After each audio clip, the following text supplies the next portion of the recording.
evening, everyone. Good evening, good evening, good evening. My name is Reverend Dr. Vincent E. Stokes II, and I am the pastor here of the New Sardis Primitive Baptist Church, and I want to welcome each of you to God's house at this branch of Zion. Thank you for coming to this great event. We are reminded of the prophet that tells us, what does the Lord require of thee? That ye love justice, do mercy, and walk humbly with your God.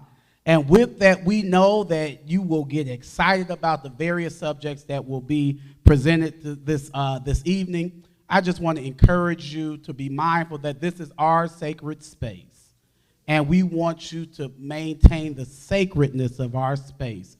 So please be mindful of your tones and mindful even of your language in our sacred space. Amen? Amen. Amen. And shall we pray? God, we say thank you, for you are gracious, good, and kind. And Lord, we pray for this great event, oh God, that we will be able to get clarity, Father. For your word reminds us, in all our getting, let us get an understanding. So let us get an understanding in this space, oh Lord, as we hear more ideas and hear more about all the things that are going on with the police commission around surveillance, oh God.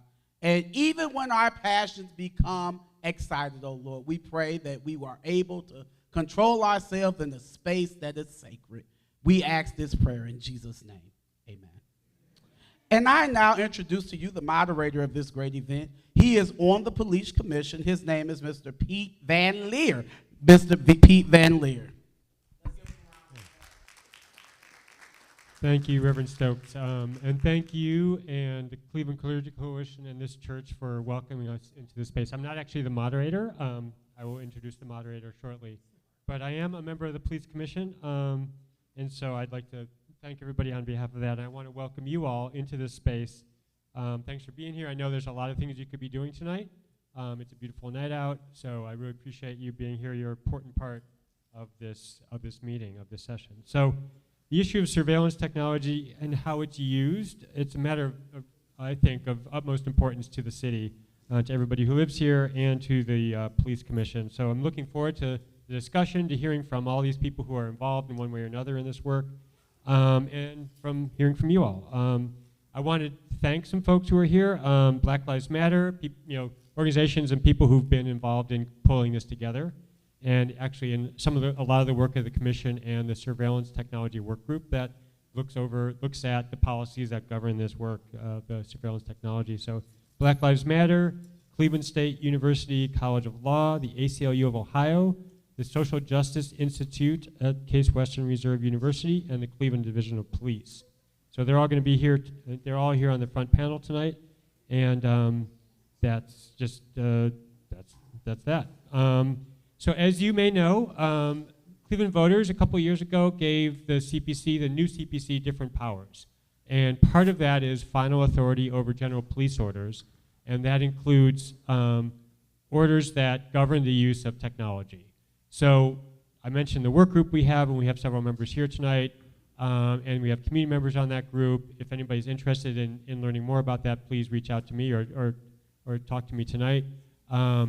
And we have the final authority over what those policies look like, how the division uses those technologies that we're going to be talking about tonight, like ShotSpotter and automatic license plate readers and things like that. So we work collaboratively with the Division of Police, but we also have the ability to talk about, to make some decisions about how things are used. And ShotSpotter is an example of that. We recently passed out of the Commission a revised ShotSpotter policy that helps tells the division how that can be used, and they use that to instruct the members of the division, the officers, how to use it. Other than that, just a couple final quick notes. I want to thank our staff who are here tonight. We have Martin Belat, Ryan Walker, and Jason Goodrick on our staff, and John Adams, our co-chair for the commission. If you could stand or hold up your hand. He's here tonight, and he's the leader of the commission, along with co-chair Sharina Zayed. So he's really been helping facilitate and provide space for a lot of good work that's happening. With that, I'm just going to introduce Professor Aisha Bell Hardaway. She is actually our moderator for tonight.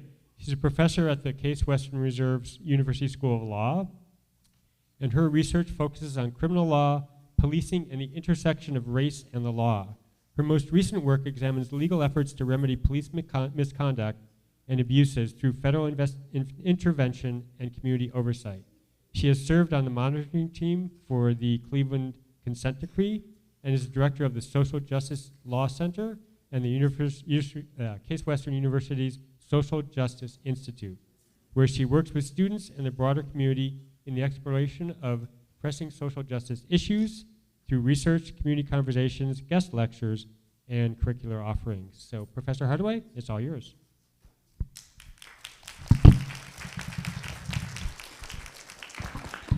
Thank you so much. Thank you, Pete, and good evening. Thank you all for being here with us tonight for this important conversation. We know that these discussions are essential to healthy and effective government, where elected and appointed officials are both receptive to hearing from its community constituents and responsive to their concerns. We're grateful to the elected and appointed officials in the room present to do just that tonight. And we recognize that none of this work can be done in a transparent and accountable manner without an actively engaged community. So many thanks to those community members who are here in attendance tonight. This work is not possible without you. With that, please allow me to introduce, we have a large panel, as you all can see. Please allow me to introduce our panelists. I'm going to try to do it in alphabetical order, although we had some additions, so forgive me if I screw up a little bit. Sorry, Pastor. First, we have Sergeant Ball. Sergeant John Ball is currently the officer in charge of the Mobile Support Unit, and is Sergeant Ball here? Oh, good. Okay, great. And is responsible as the wearable in-car camera administrator for the Cleveland Division of Police. He was appointed to the division in 2009 and served in the 3rd and 4th districts, as well as the training section, and served as the special events coordinator before being promoted to sergeant in 2016. As a supervisor, Sergeant Ball has served in the 4th district and the mobile support unit. He is a graduate of the Certified Law Enforcement Executive, CLEE, and holds an Associate's of Applied Science in Criminal Justice from Eastern Gateway Community College. Next, we have Gary Daniels. Gary Daniels, who's on this end, is the chief lobbyist for the ACLU of Ohio, where he has worked for 25 and more years in various positions, including 15 years as the Ohio State House lobbyist. His work covers a large variety of civil liberties issues, including those involving the intersection of policing, surveillance, and privacy. Next, we have Sergeant Jose Garcia. Sergeant Garcia is there on the end. He's a 23-year veteran of the Cleveland Division of Police. He spent his first 14 years of his career as an officer on basic patrol right here in the 4th District. He then spent the next 4 years working in the Technology Integration Unit, where he helped implement and manage the record management system and field-based reporting software. In 2018, he was promoted to sergeant and was tasked with establishing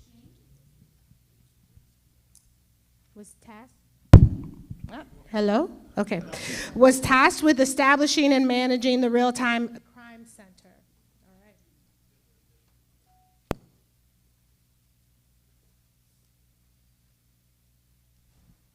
We in for hello? I appreciate you guys. Check, check. I just want for TV 20. Is it okay if I just speak loudly? No. Does it matter if the microphone is echoing in the room? Will you still get? There's more mics. I know there's more mics, y'all. I want to, because if I go from one to the other, I just want to know: is it okay if I lift my voice into this microphone, even if it's not echoing now? Okay, great. I'll keep it. Thank you. Okay, I appreciate it. Thank you. Where was I? LaTanya Goldsby. Hi. LaTanya Goldsby was born and raised in Cleveland, Ohio. Over the past 8 years, she has taken on the role of an outspoken activist and community organizer, deeply rooted in seeking solutions on how local police departments interact with African American communities and communities of color. Through her activism and community organizing, she helped build Black Lives Matter Cleveland chapter, where she's now the co-founding president and continues to fight for change by creating legislative initiatives and policy recommendations that will improve the quality of life for residents in the city of Cleveland through grassroots organizing. In 2021, she and families directly impacted by police violence formed Citizens for a Safer Cleveland, a coalition of local grassroots organizations to create a citizens-led ballot initiative to amend Cleveland City Charter to create real police accountability. Issue 24 passed overwhelmingly with 59.61% of the local vote in Cleveland. Ms. Goldsby's work on issue 24 led to the opportunity for her to become a part of the newly elected mayor's transition team, where she worked on the Public Safety Task Force. Currently, she's still involved with the implementation of issue 24. Next, we have Larry Jones. Larry Jones is here to my left. Larry A. Jones II joined the City of Cleveland Department of Public Safety in July of 2010 as a project manager and quickly rose to the title of IT Program Manager, Assistant Commissioner, and now Deputy Commissioner. He is responsible for managing public safety, IT staff, applications and infrastructure that supports the divisions of animal care and control, EMS, fire, and police. Born and raised in Cleveland, Ohio, Mr. Jones has his project management professional and certified information system security professional certifications, as well as an MBA from Cleveland State University and a bachelor's degree in business administration from The Ohio State University. Next, I have Commander Counts. Ron Counts is the commander, he's here, is the commander of the Bureau of Homeland Services, Cleveland Division of Police, where he has worked for over 30 years, first as an officer in basic patrol, and later serving in various district supervisory assignments. Commander Counts is responsible and supervises such units such as airport security, city hall security, intelligence, crime analysis, real-time crime center, aviation, bomb squad, and Marine Patrol. These units provide infrastructure security for Cleveland and provide direct support to other division units. Next, we have Brian Ray, who is there. Brian Ray is Associate Dean for Faculty Development and Online Programs and the Leon and Gloria Plevin Professor of Law at CSU College of Law. His research focuses on cybersecurity, data privacy, and AI regulation and ethics. He is the principal investigator or co-principal investigator on over $4 million in research grants related to cybersecurity, data privacy, education, surveillance technology, and pandemic preparation response. He co-founded and directs the Center for Cybersecurity and Privacy Protection and created and directs the online Masters of Legal Studies in Cybersecurity and Data Privacy. He serves on the Cyber Ohio Advisory Board, where he co-drafted Ohio's first in the nation incentive-based cybersecurity law, as well as on the Ohio Attorney General Facial Recognition Task Force. SC Magazine named him one of 3 outstanding cybersecurity educators in the 2017 Reboot Leadership Award. Next, I have a late ad, so forgive me for reading from my phone, but we're very, very honored to have with us Deputy Chief Jarrett Schlott. On March 26, 2024, Jarrett Schlott was appointed to the rank of Deputy Chief by Cleveland Mayor Justin Bibb. DC Schlott began his career with the Cleveland Division of Police in 2007, where he was assigned to the 6th District, serving in basic patrol and as a detective investigating violent felony crimes, as well as a member of the crisis negotiation team.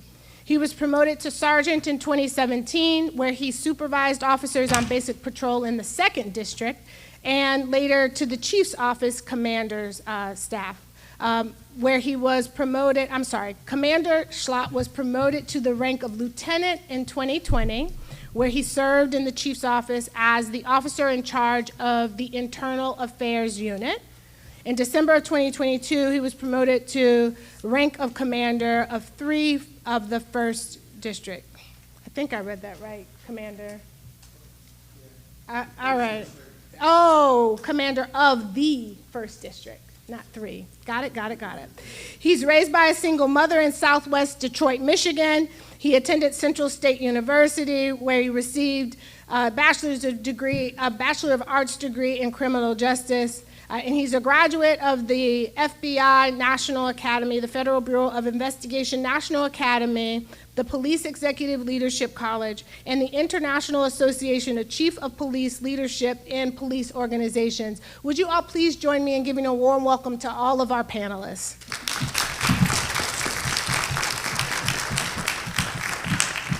All right, I'll try to get my life together.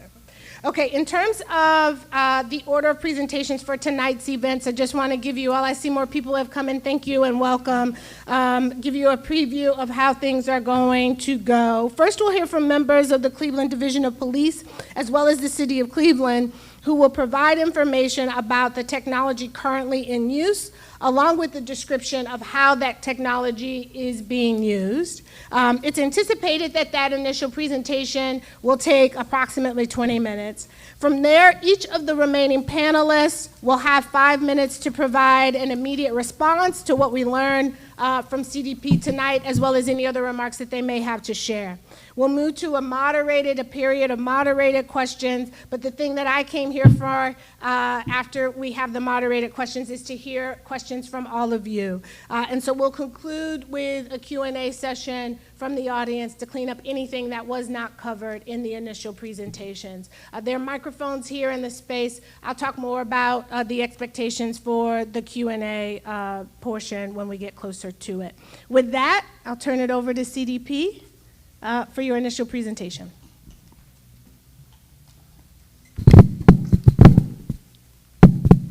All right, thank you, Doctor. So on behalf of the Chief Director of Public Safety, Drummond, and Chief Todd, we're here to represent the Division of Police and Public Safety, and we're going to provide the best information we have.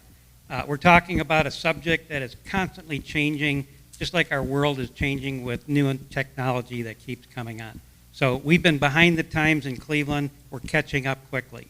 And based on statements that Mayor Justin Bibb made at the promotion ceremony today, we wanted to highlight the great progress the Division of Police has made in the past 2 years to modernize police operations with new tools and technology.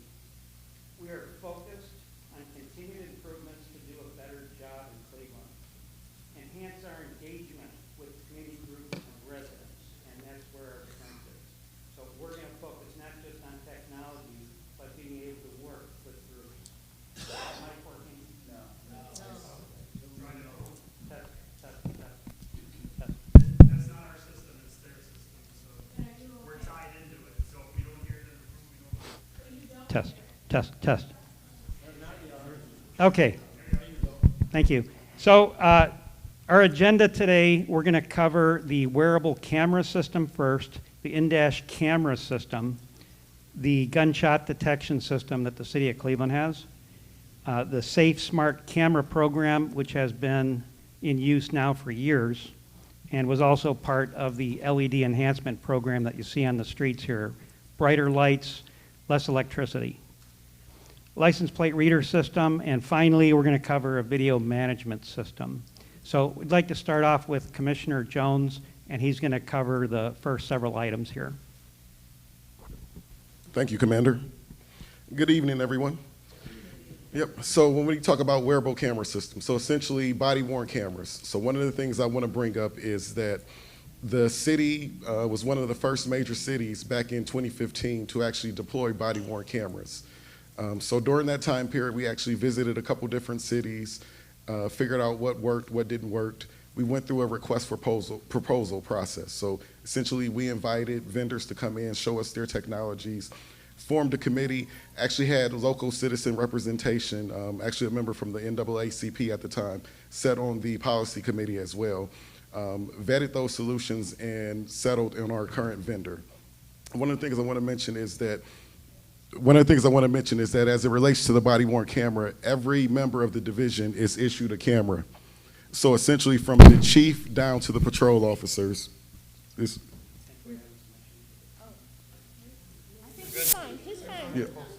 Yep. So from the chief to all the way down to the patrol officer, everyone is issued a body-worn camera. One of the things when it comes to that video on that device, integrity and making sure that video isn't edited or changed in any way. So essentially, that camera has an encryption code. From the time that video is recorded to the time it's uploaded into our cloud storage solution, if those encryption codes do not match, that video isn't accepted. So that was one of the things that having a system of integrity was very important to us. One of the other things we focus on is that the expectation is we move to 12-hour shifts. So the body-worn cameras have a battery life of basically 12 plus hours. As the commander mentioned, we're not new to this space as it relates to body-worn cameras. We're currently on a third iteration of body-worn cameras. We're actually looking to do an upgrade sometime end of this year going into the first quarter of 25 with our fourth generation of body-worn cameras. So as it relates to a technology piece, it's been tried and true, and we've actually seen a decrease as it relates to the Office of Professional Standards when it comes to citizen complaints via officers. So not only has the body-worn cameras provided that accountability, but also it's provide video for the Office of Professional Standards when it comes to reviewing those citizen complaints. Just to give you an idea of the type of numbers we're experiencing, so in 2023 alone, we had 594,000 videos uploaded. So if you're talking about a police force of probably about 1,200 officers, we're talking about 500,000 videos. When you're thinking about hours of video of somebody watching that, that's basically 128,000 hours of video. And data-wise, that's 223 terabytes. So I'm an IT person. That may not mean anything to you guys, but trust me, that is a lot of data that we're recording on these devices. And these devices come with their own storage categories. So it's not like the video's recorded and disregarded. Videos have to be categorized. So whether it's a traffic citation, whether it's a citizen engagement, whether it's a homicide, all these videos are categorized and then retained based on those retention policies, which the commander will mention later, which can be found in the policies. So that's just a brief overview of where we stand at with body-worn cameras. One of the things I want to bring up is in-car dash cameras. So again, this is a technology we weren't new to. So actually probably about 2009, 2010, we had an in-car camera system. Back then, in-car camera systems were probably about $17,000 per installation. At the time, we probably only had maybe 20 or so vehicles equipped with in-car camera systems. Today, we've equipped over 250 vehicles with in-car camera systems. We're in the process of training our frontline officers, going through the training to activate and make these units live. I think Sergeant Ball informed me that as of today, 80% of the division has been trained on the in-car camera system. It ties directly into the body-worn camera system, so it has the same back-end storage. Videos are tagged and categorized, so there's records retention. And then I would say one of the important things that I want to point out is that the system has automatic activation. So whether the gun rack is released, it could be due to speed. If we're traveling, say, over 80 miles an hour, the camera's automatically going to activate. So there's built-in triggers that will allow these cameras to activate, so we're not waiting for the officer to activate it. So essentially, anytime those lights and sirens go off, that camera's going to activate. So that takes the thought process, the muscle memory, out of the hands of the officer and allows them to be reactive and proactive as they're doing their jobs.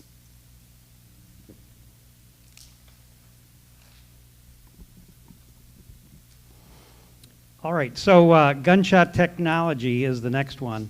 So rather than just focusing on the name brand, this is a product that serves a purpose, and that's to identify and locating gunshots. So that's a couple components there. First off, it has to have the detection capability using microphones to actually pick up a shot. Now the shot is analyzed on the computer and it's sent to a remote facility where they analyze it and actual humans listen to it. So that all occurs within about 60 seconds, and they send out an alert if they feel that it's likely to be a gunshot. And that's going to go to the district directly. It goes to Real-Time Crime Center and a few other locations in the city where they can take a look at it. The importance is not just the officers working here in the district are getting that alert, but also Real-Time Crime Center. When they see it pop up on the screen, they can immediately start searching for nearby cameras and move it in the direction of the gunshot to see, is someone down? Does someone need help? Is there a crowd forming? Is there a fight going on? Are there cars fleeing the scene? So this is all something that's critical. If there is a homicide as a result of that gunshot, Real-Time Crime Center is best suited to try to identify a suspect leaving the scene. And they can actually go back later and see the suspect arriving at the scene, either in a car or walking. So that's pretty critical when it comes to gunshot detection. It's not just a computer system that runs quietly and sends data. It's the human interaction. And the officers receive the assignment. Their job is to go to the scene and assess it. Just like somebody on the corner saying, I just saw someone shoot a gun down the street. I think it's the neighbor down there. Well, the officer is going to listen to that, and they're going to respond in the best way they can. So it's going to be a little bit more than just saying, I can now pat down anybody I see on the street.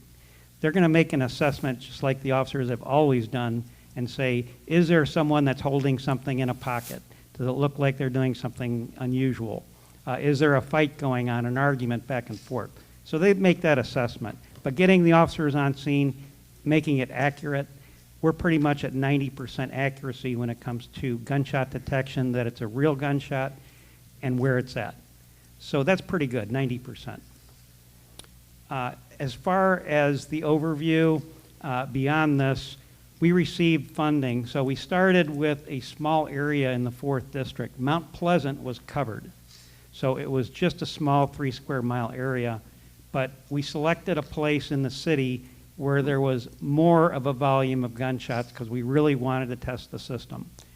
So that test took place with a previous commander in the 4th District, and he basically spearheaded the whole effort, developed a program, developed the policies and procedures for officers and supervisors to respond when needed to gunshots. Believe it or not, a lot of fireworks actually are eliminated from the system. So yes, it's possible, but the vast majority of things that are not gunshots are weeded out of the system, so the officers aren't wasting time. But one of the jobs is for the officers to collect evidence when they arrive. So the actual shell casings that they find can be used through NIBIN testing. So that's a federal program that runs through a computer, and basically it's taking like a DNA test of the bullet or the shell casing. It's going to take a look at what kind of round was fired from which gun. It can actually identify a particular gun that was used. So in some cases, we're linking shell casings to a number of shootings throughout the city. We can provide that to ATF through our task force partners, our Division of Police members, and we can be more effective in identifying, let's say, activity across different neighborhoods. So that gunshot alert, again, is going to be in less than 60 seconds. And in our case, it's shown in Cleveland that about 80% of the calls were never called in. So officers would never come down the street if the shot spotter detection didn't work. So with that expansion through ARPA funding, we have only 14 square miles. So there's an excess of 80 square miles of the city, so you can just imagine we can't cover everything. There is a substantial cost with the system. But we feel it's effective, and it is resulting in saved lives. Having officers respond with the quick clock kits they're trained with before EMS arrives is significant. So we feel that that's quite important. Commissioner Jones, you want to transition over to the Safe Smart Camera program. That's been a long-term program for us. Thanks, Commander. So, safe, smart cameras. So one of the things I'll tell you is that when I first started with the city, I had two programs. One was red light cameras, and one was video surveillance cameras. So I used to joke and say I was one of the most hated people in the city that nobody knew about. So when it comes to Don't tell us that. when it comes to video surveillance cameras, so when I started with the city, we had probably about 17 cameras. Today we have over 2,700 cameras. So this initiative has really exploded probably over the past couple years. One was part of the investments from Mayor Bibb as it relates to the RISE initiative, and others were just through the year. So when we first started, we had a Homeland Security funding. So at the time, Homeland Security funding focused on critical infrastructure. So unfortunately, we couldn't cover a lot of the neighborhood streets, the neighborhood corridors, recreation centers. They were focused on main targets. So you're talking about Cleveland Browns Stadium and big high visibility targets. So for the first couple years, we had about 70 cameras that was more focused on those critical infrastructure areas. Around 2013, we picked up a lot of steam. We had council members, probably about 8 council members at the time, who decided to be pioneers and actually partner with us and expand cameras into their wards throughout the city. So again, that really grew the program. But as the commander mentioned, I can't talk more about the LED lighting. So the LED lighting project was about $34 million total. About $27 million went to replacing all LED lights in the city, with all halogen, sodium lights, the old type of lights in the city with LED lights. $7 million was carved out for video surveillance cameras. So what that allowed us was we focused on every rec center. So every ward that had a rec center, we focused on putting cameras not only around that rec center, but those neighborhood corridors, those business districts, and also hot spots that the Division of Police let us know about. The other important impact about that is if a ward didn't have a rec center, then we looked for large parks. So when I'm looking at Ward 10, Dugan Park. So we focused on large-scale parks where we could deploy cameras. So that project alone, we implemented about 1,200 cameras. One of the things I want to be very clear about is our cameras do not do any type of facial recognition. We do not have a facial recognition database. It's not something we're looking at. It's not a technology we're moving in the direction of. Facial recognition is actually governed by the state of Ohio. They have strict regulations and laws around that, so that's not something that we're looking at implementing. And also, there's a type of camera, there's a type of deployment set up where you've got to have your camera, think about when you walk into a bank. That camera's at a low level, it's focused directly to capture a face. Our cameras do not do that. So we focus on public right-of-ways. We focus on intersections, high accident areas.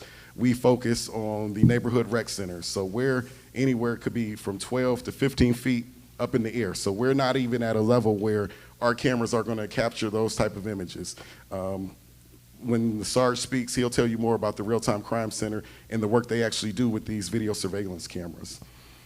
As I mentioned before with the RISE initiative, so that was really another phase 2 of our video surveillance camera project that allowed us to probably add another 800 cameras within the past 2 years. So we received ARPA funding, that's probably about 2022, and I would say by the end of 23, we implemented another 800 cameras. And again, those were focused on councilman recommendations, as well as Division of Police hotspots, as well as enhancing different corridors and different areas that had come up just from new development across the city.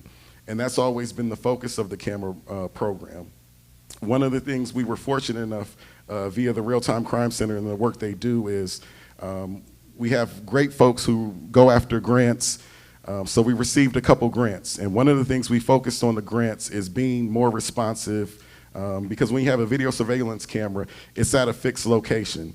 Oftentimes we have special events, we have community concerns, we have Division of Police defined hotspots.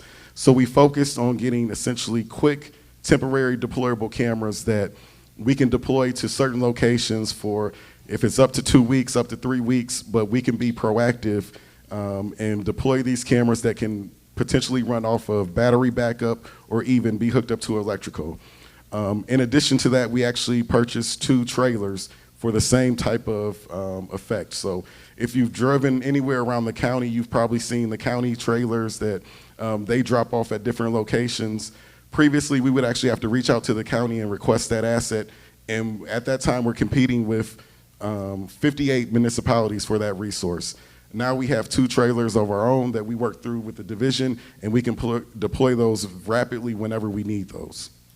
The last thing I will say about the camera program is that yearly maintenance. So we have a refresh program with that many cameras. Not only do we have a maintenance schedule going on to make sure cameras are up, recording and functional, but we also want to make sure we're updating the technology with the latest and greatest. So essentially, the lifespan of our cameras are probably about 8 to 10 years. So we have a refresh cycle that looks at cameras that are anywhere, 7 years or older, and we're looking at refreshing that technology. So those projects happen yearly. One of the things that enhances our video surveillance capabilities is our license plate reader program. So again, license plate readers it's not a new technology for the city. So I would probably say about 2011, Cuyahoga County received grant funding as well as other contiguous counties.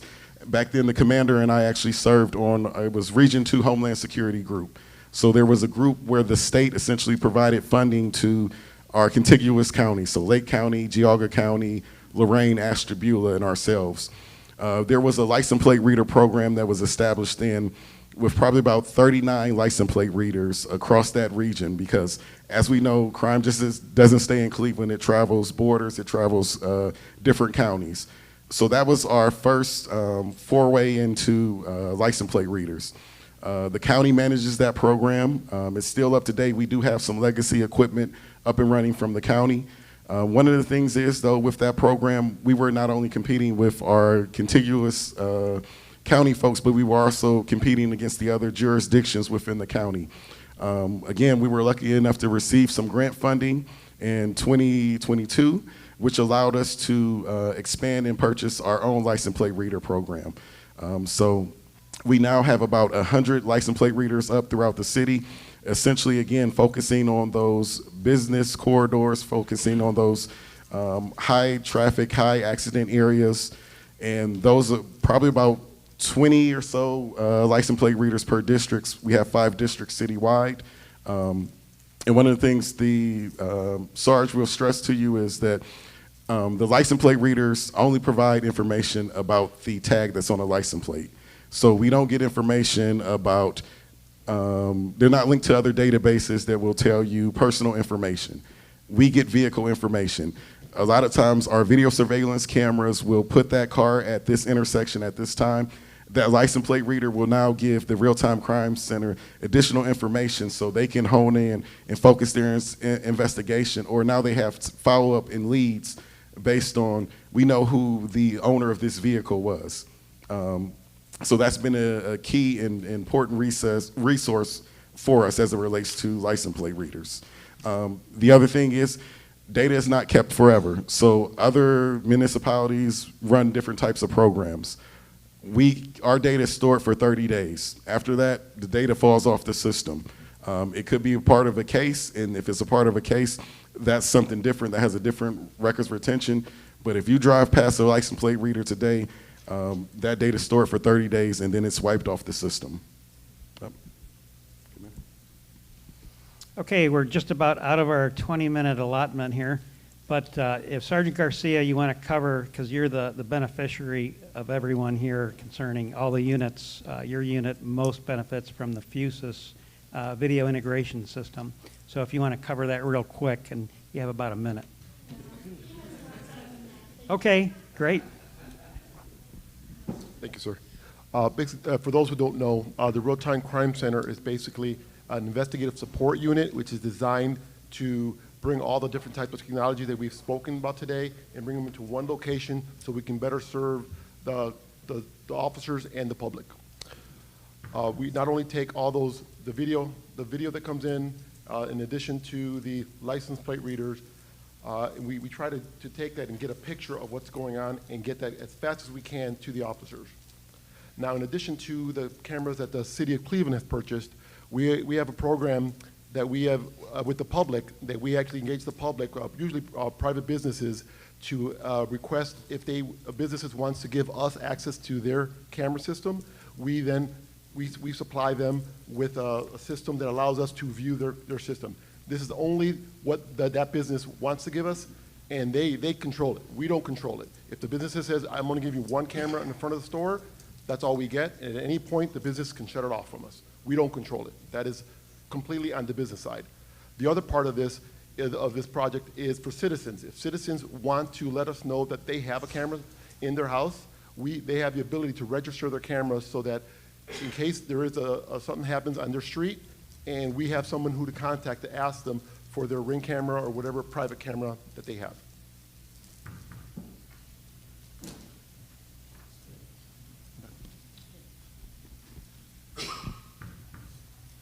All right, if we could pull up the last slide. Before you go to your last slide, there is someone blocking someone.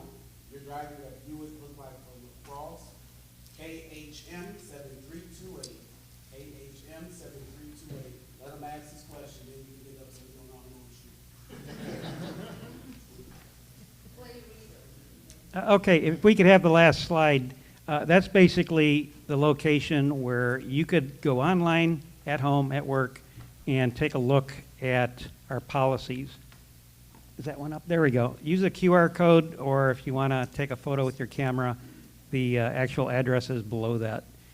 So that's going to cover the primary policies we have for ALPR, body-worn camera, and also for the gunshot detection system.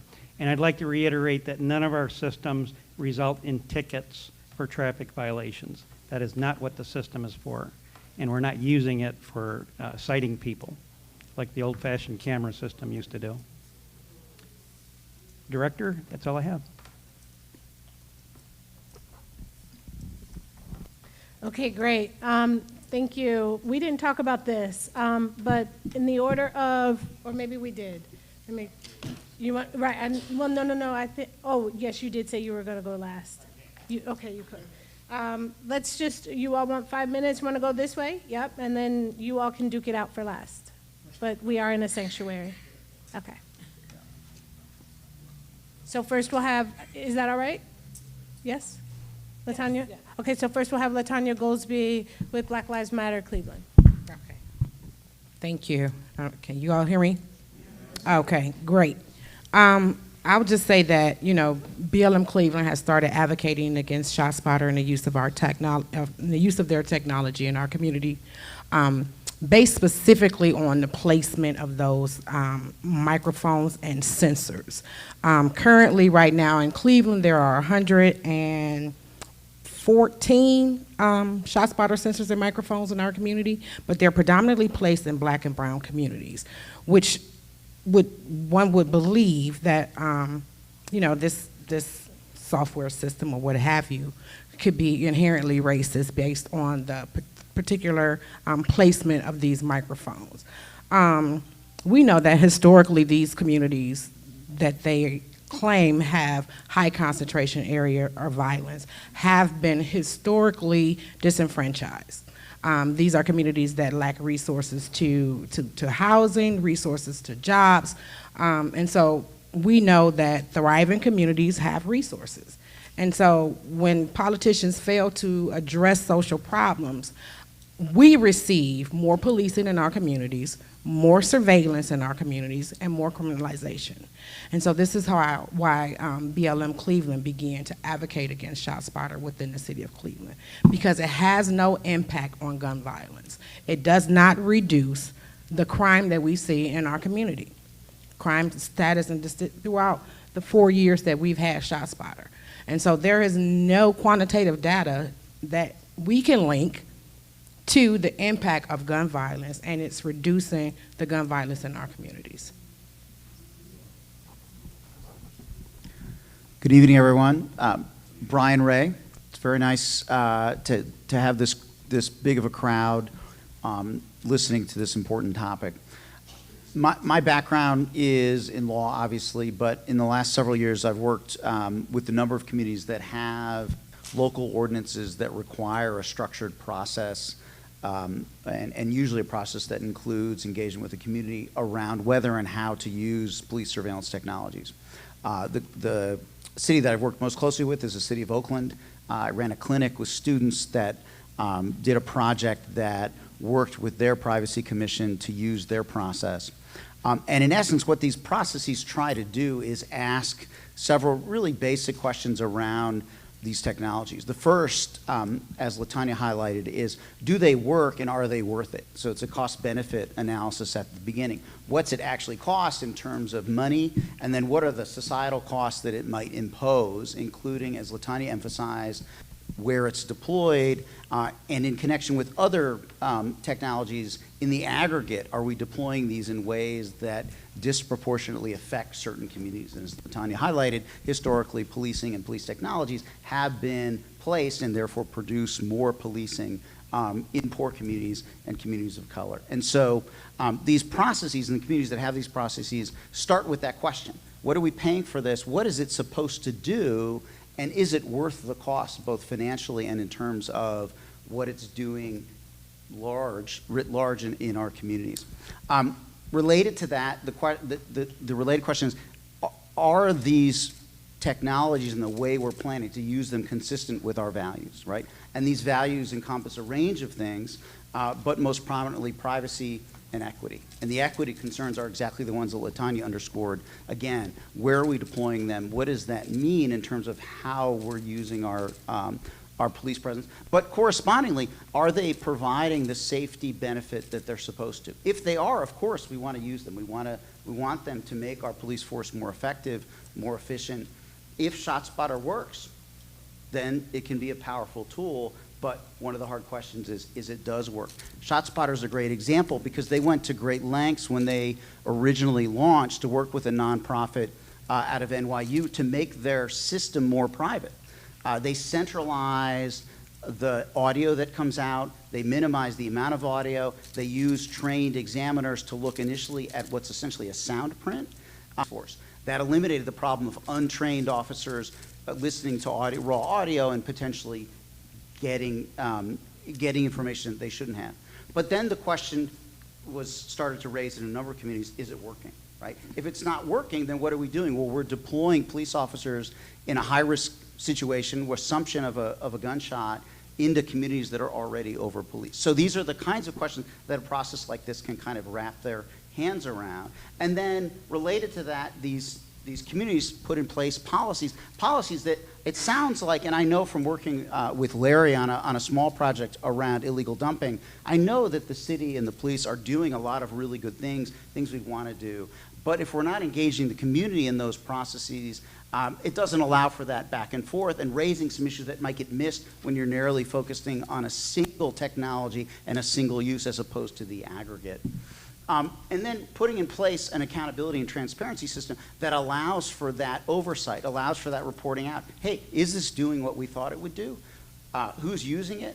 Who's getting affected by it? Is it reaching the success metrics that we liked, whether that's the larger success of reducing gun violence, which ultimately you would want, right?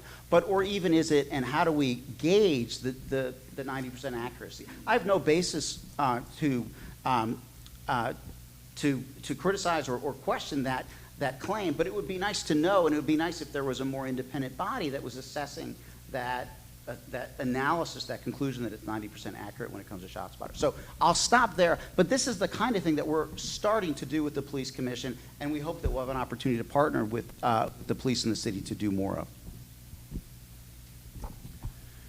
Okay, thank you very much. I am also a professor at CSU, and I'm going to discuss the Fourth Amendment and how that, what that has to say about these police technology issues. So the Fourth Amendment is the provision of the U.S. Constitution that protects each of us against unreasonable search and seizure, and that requires a warrant for, in most instances, if the police want to come into your house, look at your cell phone, things like that.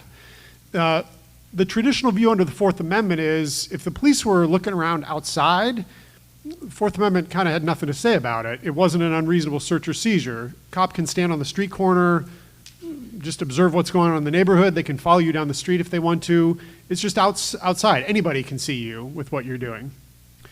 The problem is that, as the Supreme Court recognized a couple years ago in a case called Carpenter, if you have a snapshot of where a person is at one point or where they are a week later, you don't learn that much about them. But if you know everywhere someone was, say every 10 minutes, 24/7 for the last year, well, now all of a sudden it's the same information, but now you can tell a lot about their life, right? Where do they spend their time? Do they go to church? Do they go to a medical facility? Maybe they see a psychiatrist. Who are they hanging out with? Do they go to a bar? How late are they at the bar, right? So it's the same information, and so the courts have referred to this as the mosaic theory. If you have one or two or three pieces of the mosaic, the puzzle, you can't tell that much. And traditionally, that's all the cops could have. They stand on a street corner, they see what's going past them, okay. But if you have 10,000 cameras everywhere in the city, and suddenly you can tell where everyone is 24/7 all the time, now all of a sudden we have privacy concerns. The government's going to be able to tell a lot about my life, right? By just looking at what's going on outside. So again, that was a case called Carpenter, and it said that if the police are gathering too much information over too long of a period of time, covering too many people, so that you really could start getting into the privacies of their life, then that, they said, is a search under the Fourth Amendment, even if it's all happening in public, and we're going to require a warrant to do that. The really difficult part for the department and for all the rest of us is it's completely unclear how much is too much, right? So when the city had 70 cameras around in public, that was not that many, right? And we've heard description of, now they have over 2,700 cameras around the city. Well, that's a lot of cameras. I mean, it's a big city, but that's a lot of cameras. So this is the concern of the Fourth Amendment. At what point does the surveillance, which may be for a good purpose, maybe like allow us to say, oh, okay, there was a crime in this location, we want to see what was going on there.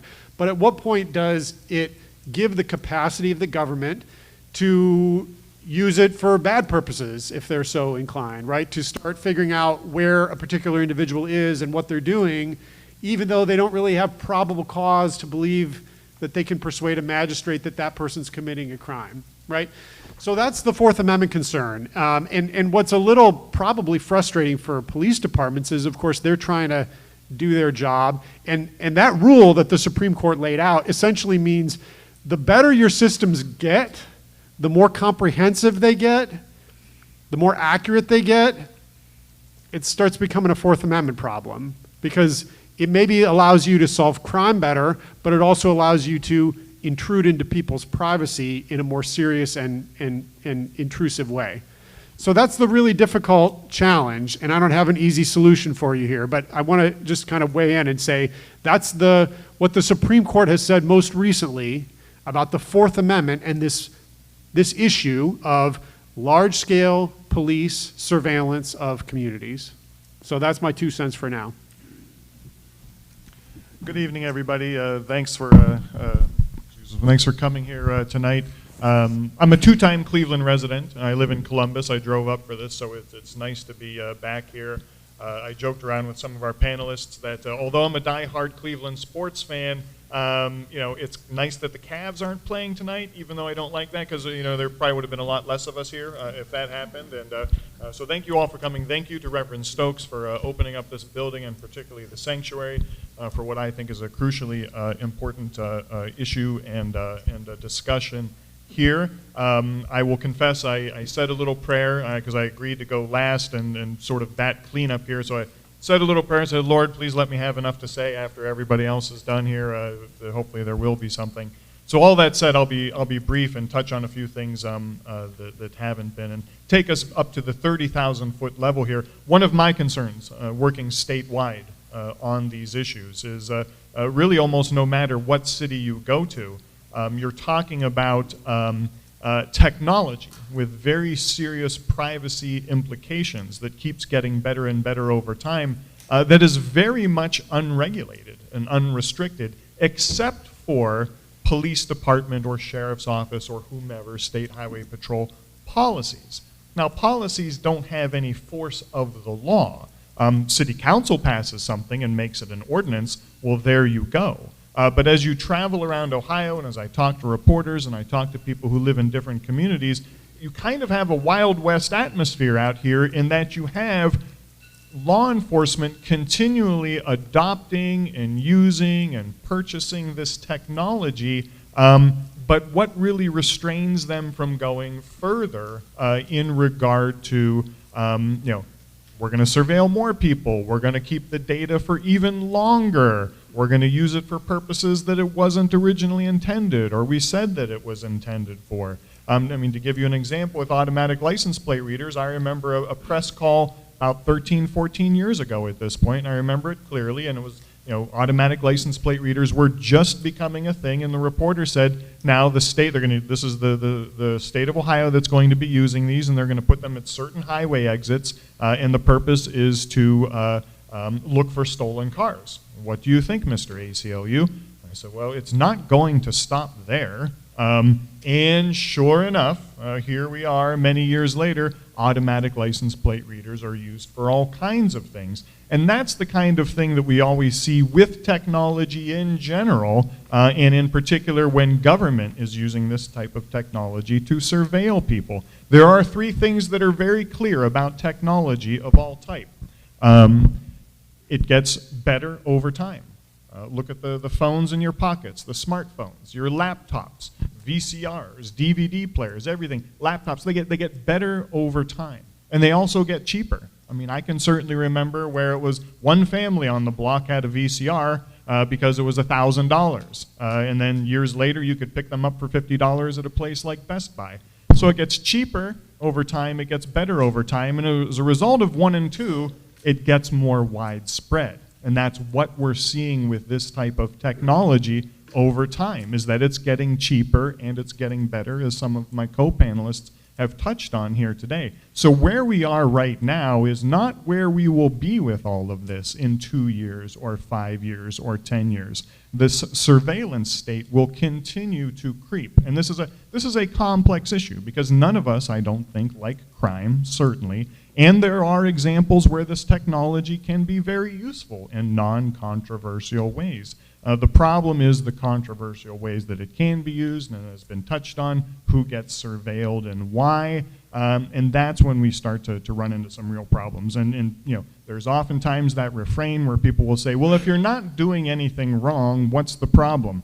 Say, no, hold on a second here. It is not up to us to justify to the government why we don't want to be surveilled. You're flipping the argument on its head. The justification needs to be with the government explaining why they need to take the steps, why they need to spend all of this money to do these things. And so please don't anybody else fall into that trap of like, well, if you're not doing anything wrong, then what's the problem? But I think, again, in a very broad sense, in Cleveland and elsewhere, what we need is we need city councils. We need county commissioners. We need the legislature. And I work at the State House, unfortunately. And I can tell you that's a very dysfunctional place on its best day, and particularly these days. And so any kind of regulation on any kind of this surveillance is not coming from the State House anytime soon. We're talking about automatic license plate readers. We're talking about drones. We're talking about body cameras.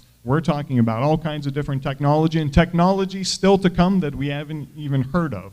And what is also going to happen over time is this technology will continue to be integrated more and more into systems that make it much easier for law enforcement to surveil us as a result, but where many of us are left in the dark with regard to what the ramifications are, how much money is being spent, the effectiveness of this technology.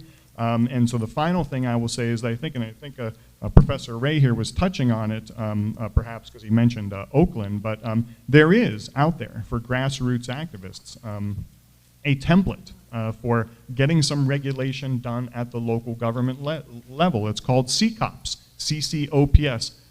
forgive me if I get the acronym wrong, but I think it's Community Control of Police Surveillance. And the idea, thank you, because I wasn't sure. and the idea is that, sometimes you'll read in the newspaper, you'll see on the news, and they're like, oh, automatic license plate readers. What exactly is that and what it does and how much are they spending? And the police go ahead and they adopt this technology and they use it. And again, we're all kind of left in the dark. But what CCOPS does is it sets up a process where when law enforcement wants to use a new technology, when they want to adopt something, they come to an event very much like this and they discuss it with the public about the costs, the ramifications, and everything else. And a couple communities, a couple cities in Ohio have adopted the CCOPS template at the city level. It doesn't always turn out right as far as the ACLU of Ohio is concerned, but at least there is a process out there for all of us as a community to learn more about what exactly is going on. Because again, it's 2024. We keep using this technology. It keeps getting better, but the regulations and restrictions on it, other than at the individual police department or sheriff's office level, is almost non-existent when you're talking about the state of Ohio collectively. Wonderful. Thank you. Thank you so much. I'm going to try this one. Hopefully it stays on. I want to just pose a few questions during the moderated question period. And again, I'm going to remind you in the audience that we will open it up to community questions.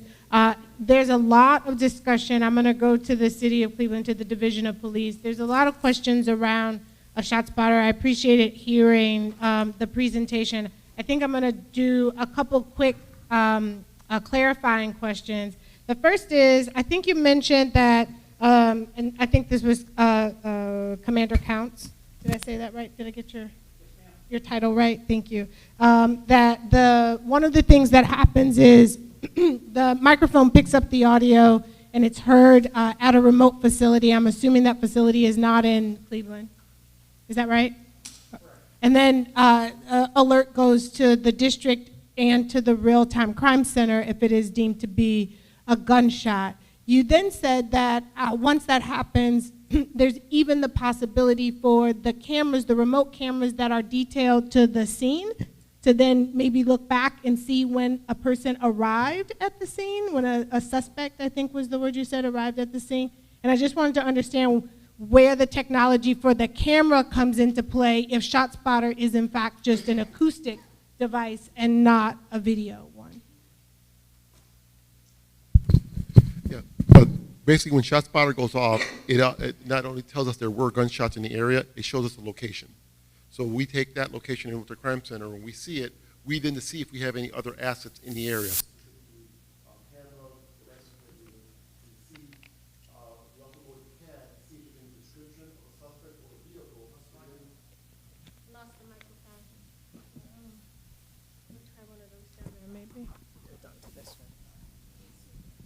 Thank you. Okay, so just to review, we basically, once we hear the shots fired, we then try to use all the other technology that we have, either from, sometimes it could be patrol car cameras, it could be our city cameras, fuses, our citizens cameras, and then we try to see if we can pick up that suspect vehicle or person in that area, either before or after the event. The other question that I want, so that's not specifically related to the ShotSpotter technology. Those cameras are separate and apart from that. That is correct. All the tools that we use, none of them, there's no one product that does everything or solution. It's all little pieces and parts that show us a big picture. Well, I understand that ShotSpotter or the Smart Thinking or whatever the new company's name is does have a device that has both video and audio. So that's just why I wanted to make sure I had the clarification. CDP doesn't have a device that has video and audio from that vendor. That is correct. Okay. I'd also love to hear more about CDP's process of developing. Thank you, Mr. Daniels, and Professor Ray, for lifting up Oakland and their process, both with the CCOPS and the like. I'm really curious to know if CDP would describe for us the process by which you engage or consider engaging community in the development of policies and procedures for the programs that roll out the various technologies that you spoke about today. I heard you say that the initial pilot of ShotSpotter with Commander Kuntz in the 4th District did have a program and the development of a program and a policy. But I'd love to hear, and I'm sure the community would too, sort of the spaces and the opportunities for community to be engaged in the development of those policies. Yes, are we speaking of policies that are already formed or policies going forward? Both. Okay. All policies that were formed, we have numerous community meetings, specifically in the districts monthly. We have special meetings when we have different technologies that are coming in where we engage the community. We engage through council. We engage through our community development groups. We engage through our co-chairs and the different community meetings that we hold. Also, we hold now going forward as anything, just like they were saying the technology gets better, our communication with the community gets better, which it is. And we hold meetings such as this, specifically now going forward with the CPC who reviews all of our policies and provides us feedback. We organize meetings with them and constantly meet with them also to discuss these technologies. Lovely. So is it fair to say that it's, for those who don't serve on the CPC or aren't a part of those conversations, that the expectation and the plan is for all policies from the division, including those that relate to this technology, will be vetted through a process from that includes members of the CPC? Yes. Okay, wonderful. The other question and I'm trying to be really quick with the questions. The other question that I wanted to ask, again, around ShotSpotter, I'm going to connect it to a question that I sent you previously earlier this week. So hopefully it doesn't feel like a gotcha one. I heard Commander Counts say that we feel it's effective. I also heard Professor Ray and Mr. Daniels speak to this 90% number. And I want clarification on, I want to make sure that we're all clear on the fact that the 90% number is around the accuracy of the technology to accurately identify a gunshot. That is correct. Okay. I'd love to talk about as we dig into the cost-benefit analysis, to talk about the efficacy, the effectiveness of the technology beyond just determining whether or not a gunshot has occurred, right? And how do we, as Commander Counts say, feel it's effective? What data supports that assessment? There's multiple data points, depending on the questions that are asked. We can pull different data to either support or show that it's not effective in certain areas, depending on what the question is. One of the larger stats that we like to point at is over a dozen lives have been saved. Connection with officers getting the alert that a shot was fired before it's even called into our dispatch center. Officers responding to the scene and able to provide first aid with the trauma kits that we carry in our police cars, whether it's the quick clock or the chest seals, providing information to EMS, yes, you need to get here, this is what's going on, getting to the location and providing first aid. So how effective it is, we can judge that by how many lives that we are currently saving by getting there faster. Okay, so can we then talk about arrest and conviction rates related to ShotSpotter and its efficacy there? Because while obviously 12 lives is important to save, and if I were injured, right, I don't mean to poo-poo that. That's major. But I would love to hear more about the division's analysis of the impact that this technology, it's pretty expensive, right?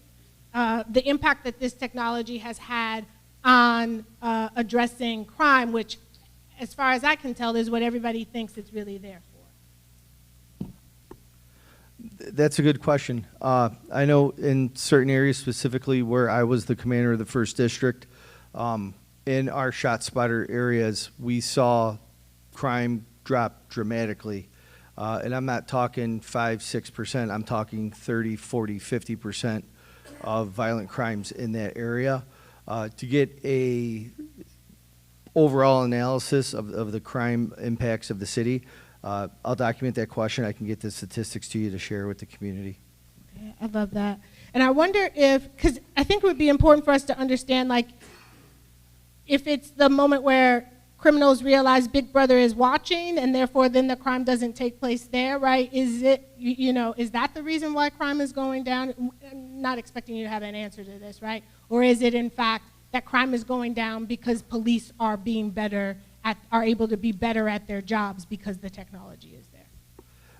It's important to point out that gun detection technology is not the end-all be-all. It is one tool in a toolbox that is used by law enforcement. It's coupled with active community engagement. It's coupled with more patrols in the area. It's coupled by several other law enforcement theories and procedures that we utilize to have crime decreasing in an area. So to say that crime's decreasing solely based upon one thing, I don't think we could firmly stand on that when it's a multitude of things adding, and this is one aspect that allows us to more efficiently do our jobs. I appreciate that clarification and complete answer, because I think too often what we have heard our politicians and others say, right, ShotSpotter is really important for us to do this because it does this one thing, right? Thank you for that, Commander. I will ask one final question, and so if folks have questions that they're thinking about, the microphones are here. You can line up. I think that is the plan, as opposed to having the mic passed down the pew. We're going to ask that people line up at that microphone. But before we go to community questions, I do want to ask about the division's approach to managing, and I see a key function of law enforcement being to, and the elected and appointed officials I spoke to at the top of my remarks, balancing, right, this public safety issue and concern and the constitutional civil liberty issue, interest of the community. And I would love to know how the division has worked to ensure, if this has happened, work to ensure that officers who are in areas where ShotSpotter is being used, if those officers are receiving training specific to the constitutional issues that will arise, right? What stops ShotSpotter from being just another version, a technological version of stop and frisk? So if I'm understanding the core of the question is, what's to stop our officers from getting a ShotSpotter alert and then showing up and just searching everybody that they see? So we constantly train our officers in constitutional policing. We constantly give updates. We have annual training. To call it annual kind of insinuates it happens once a year, but we're having multiple trainings throughout the year, not just in the updates to laws in the state of Ohio and the nation, but also we have practical exercises where our officers engage with trained professionals on real life scenarios that they can encounter. We incorporate our law department into our training to ensure that our officers are constitutionally policing these areas, understand the Constitution, and understand that there are certain aspects that and criteria that they have to reach and understand before they can just go search anybody. And if there is an issue, we address it, but we're confident that our officers are out there properly constitutionally policing their neighborhoods. I appreciate your presence and the candor of your responses, Deputy Chief. I almost called you Commander, and that was wrong. I want to open the floor up to community questions. I see Ms. Bickerstaff at the microphone. I will remind everybody that it would be wonderful if, I hope I modeled this, that the questions, although you may have a little bit of a preamble, that your questions actually be in the form of a question. And if you have it that you want to direct to all of the panelists, you can say it, or if it's directed specifically to a panelist, that would be helpful too. Thank you. Okay. Good evening. Being a private investigator, I want to direct this question to the deputy chief about the shot spotter. I would like to see those statistics.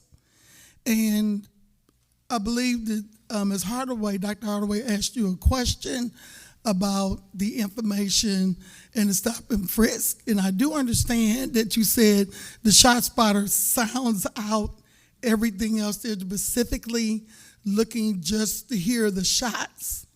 But where is the other information going? Because I know, but I want you to say what you know, where the other information going of the speaking on the sounds and the information and the talking on the shot spotter.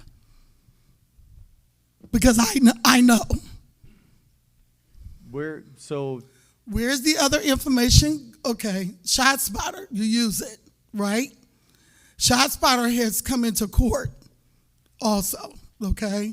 You use it. So let's say there's other things going on other than the gunshots, but it's picking up everything.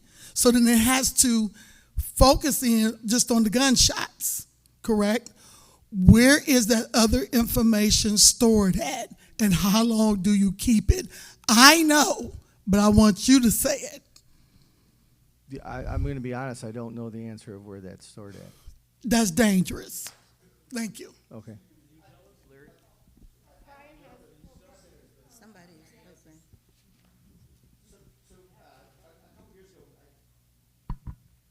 That's on. Several years ago, I did some work with the nonprofit that worked with ShotSpotter to understand how they do it. Now, I don't know, things may have changed, but as I understand it, the way it works is, and part of the privacy protections they put in place as a result of that collaboration is, the police don't have access to the raw audio. The raw audio goes up to ShotSpotter. It's processed automatically, and then the trained examiner sees, as I described before, what's essentially a sound print and then they're trained to identify, is that actually a gunshot? And then only if they think it is likely do they listen to the piece of the audio. Now, and ShotSpotter is supposed to have data minimization policies to get rid of it. Now, I don't know if things have changed. It sounds like you know some things that I don't know. But I do want to emphasize something that ShotSpotter gets a lot of play because it's a weird technology, and there's been a lot of questions raised about whether it's effective, and I think those questions are really important. In the grand scheme of the things that we heard about today, ShotSpotter is chump change. I mean, Fusus and the Safe Smart cameras and the ALPRs, and Larry's correct. We don't turn on the FR capabilities that the Safe Smart camera systems have, but they're linked with ALPRs. They've got object recognition. I mean, when we think about the issues we're concerned about, these are the scary ones. ShotSpotter, there are concerns about it being used as a pretext to do other things. But in terms of its general configuration, sound is never going to be as concerning as video. And so it's the expansion of the video stuff and the capabilities of Fusus, and then the integration that Fusus offers with private cameras, Ring, and other things. Because the problem is security always can trump anything else. And so we all want to be safe, right? And our officers here all want to keep us safe. I have no question about that. It's the problem is when you focus on these things narrow by narrow, we start to aggregate them out, as Gary described. And if we're not having a more structured process in which we're looking at what are they doing in the aggregate, where are they being deployed, what other things are being deployed there, are they working, and what else is happening, then we're not really wrapping our arms around that. And the policies by policies, it sounds like we've got some really good policies, but none of them are getting pulled together.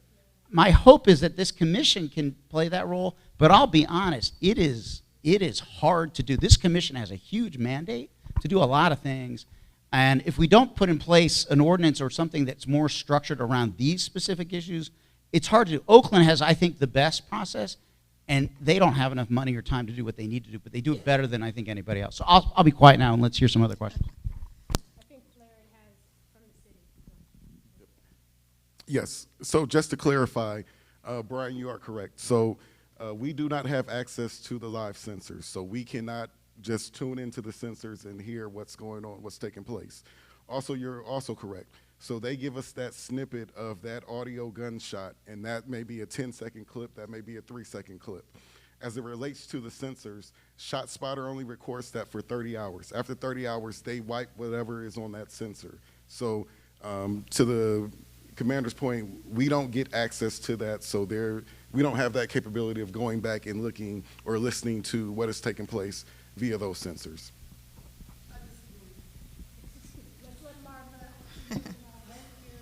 Yes, hello. I've been a Christian. Oh, go ahead. Okay.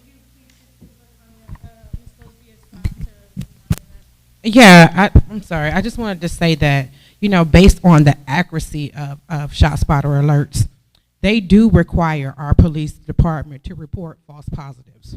So if there's an alert that comes in that is not a shot or gunshot, it is mandated upon our department, our law enforcement department, to notify ShotSpotter that was not gunfire.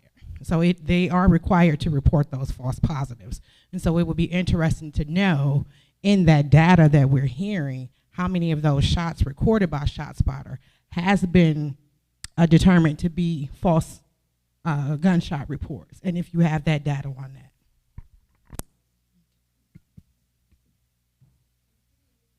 Okay, yes. Oh, no problem.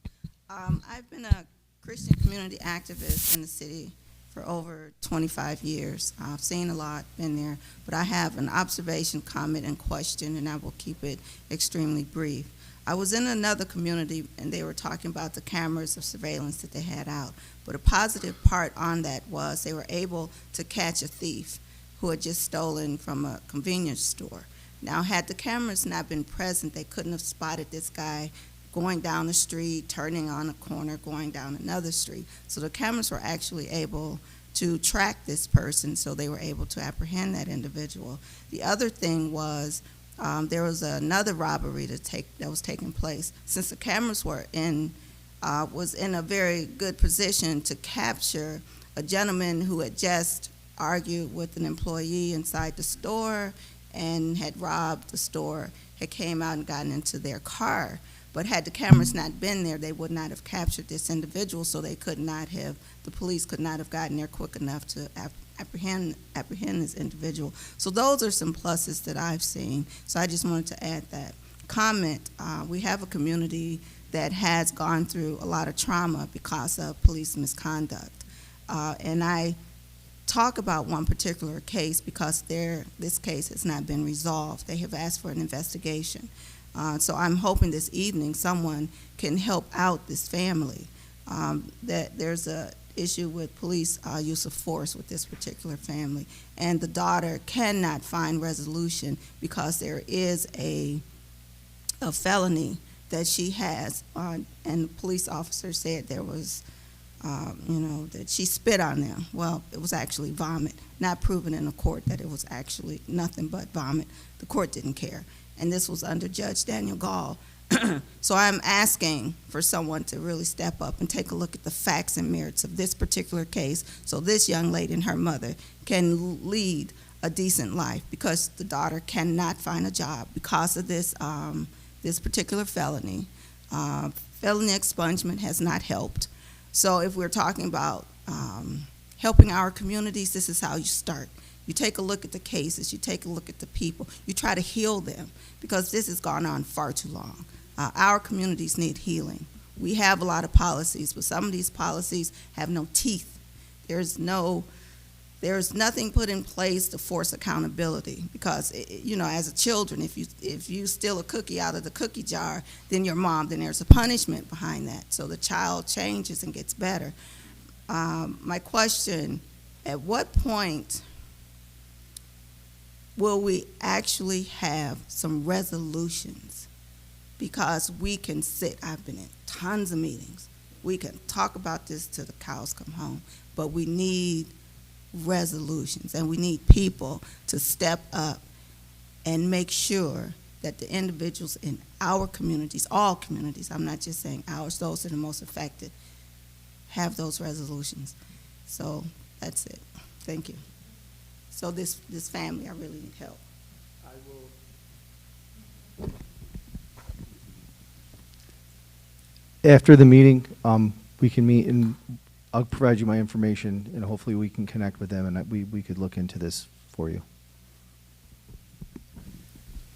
Good evening. My name is Anthony Thomas. I want to thank the commission for putting on this event today, and also want to give thanks to the church family for opening up the house of worship where we can have this meeting. Sure. Okay. All right.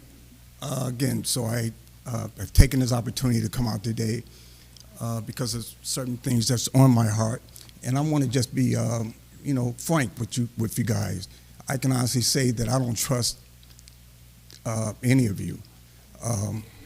I believe that the commission has not kept black folks safe. So again, I would like everyone to know who's here today that a lot of blood has been shed. This is why the commission is here. Tamar Rice, the 137 shots that was aimed at the two people in East Cleveland, the misconduct of the police officer. This is why we have a consent decree, and I have it here. We've been under consent decree since 2015. So again, I just want to make it clear that where's the mayor at? I think the mayor needs to be here, because it was just not too long ago that he did something that was very reprehensible when he was trying to hire his boyfriend to be, I meant a friend of his to be a chief who was possibly under a federal indictment for, doing misdeeds to elderly people. And again, as the lady said, that our community is under a lot of trauma and a lot of stress, and a lot of blood has been shed. So I want the people who are here today to understand that black folks have made a sacrifice for this commission to be here. Blood has been shed. A lot of blood has been shed, and a lot of stress and trauma is in this community, and we need change. And again, I don't believe it. I'm just going to end it there. Thank you.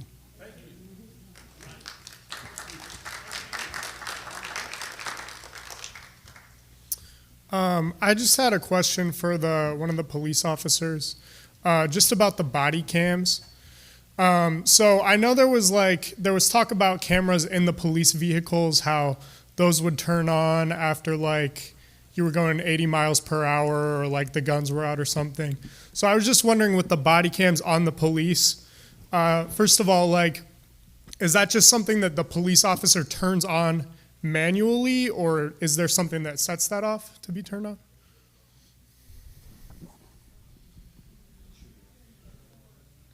Good evening. So the body cameras have what's called a signal device in it, or the dash cameras do. So when the dash camera goes over to position 3, lights and sirens, when the gun lock is pressed and the shotgun gets released, or at 80 miles an hour, over 80 miles an hour, a Bluetooth signal comes out and will activate all the body cameras within a Bluetooth range of that dash camera. It'll automatically turn them on if they're not already on. And more than likely, based on policy, those cameras are probably pretty close to running.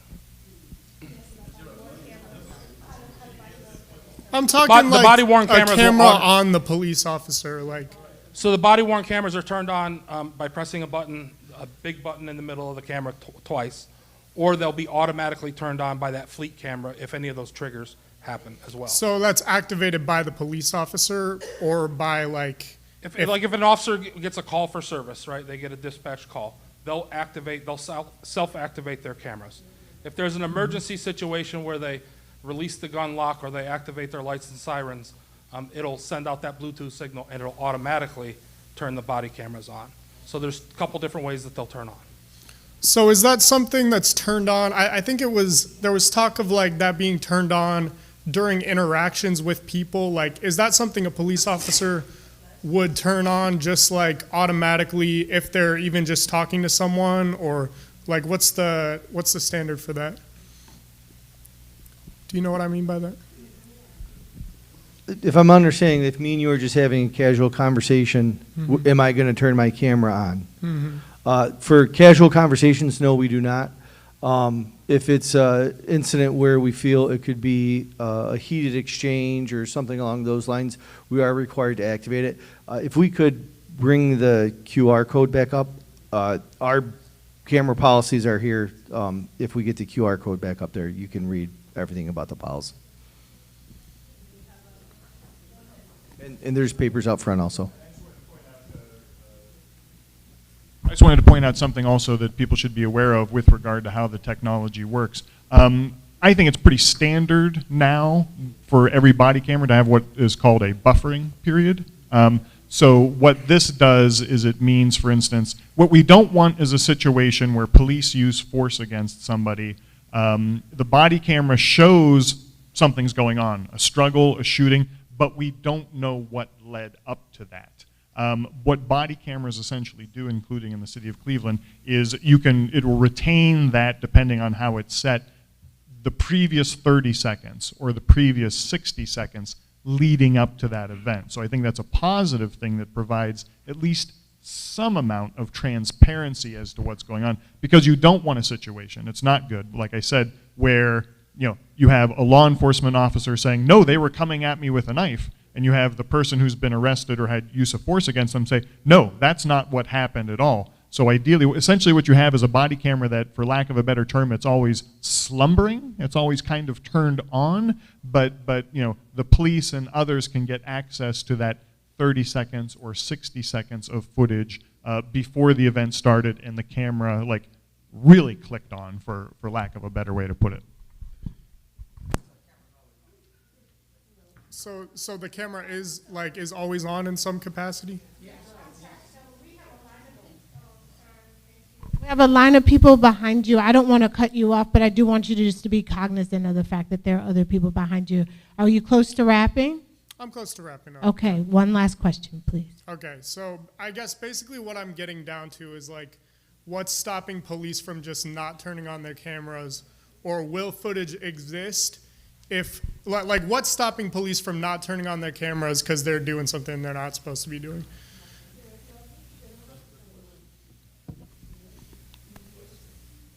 There's a 30-second buffer. Our officers are required to turn it on.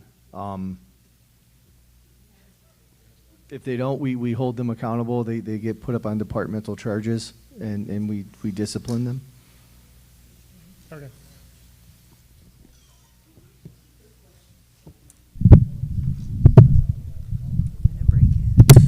I'm sorry. No, I just wanted to tilt it. That's okay.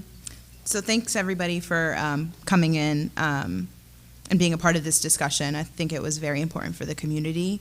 My question, because I guess my comment first, a lot of what was said that kind of sent alarm signals up in my brain with regard to ShotSpotter. Fusus is even more terrifying because of the notion of, are we moving towards the plot of 1984? Are we moving towards the idea of Big Brother constantly watching and order over, proactive measures? So that kind of leads into my question.